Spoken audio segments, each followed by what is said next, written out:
This week, we're going inside the student pilot's X-Wing. Let's take a look. As you can see here, the setup for this cockpit is exactly the same as the other ones. Um, you'll notice here he's actually holding a joystick, which when I letterbox, we wind up never seeing. Here's a look at the setup when one of my nieces was doing it. It's simply a green screen in the background with a couple of lights. I actually left the room lights on.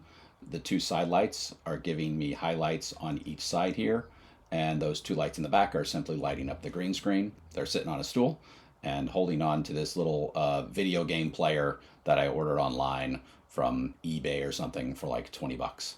Coincidentally, a few months after I filmed this, I was working on a show that spoofed Top Gun Maverick, and they did the same setup. Here's a look at that. All right, back to our setup.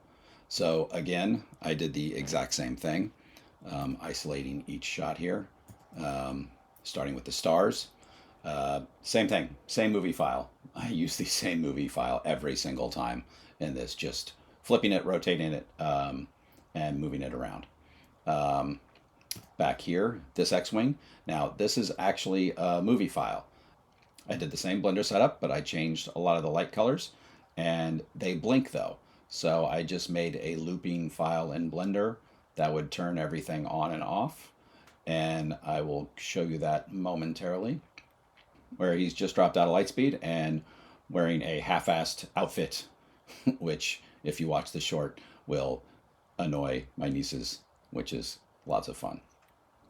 So here we are inside the X-Wing for the student pilot. As you can see, the same sort of setup with blinking lights, but as you can see, every single light has keyframes added to it. Now they all blink different colors.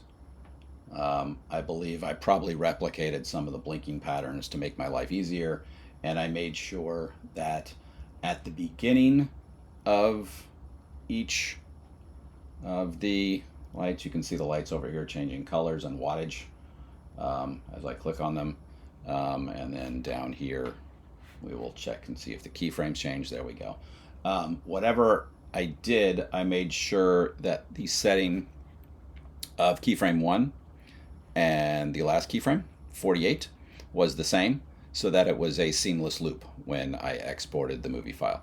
So that is basically the only difference with the student pilot. He has his green R2 unit, which will be a little Easter egg later when I mess something up. So I'm looking forward to sharing that with you in a future episode. But for right now, this is how I did the interior of the student pilot. And that's how I made the student pilot interior just a little bit different. Next week, we'll look at the interiors of the other two X-Wings from a new angle. I'll see you then.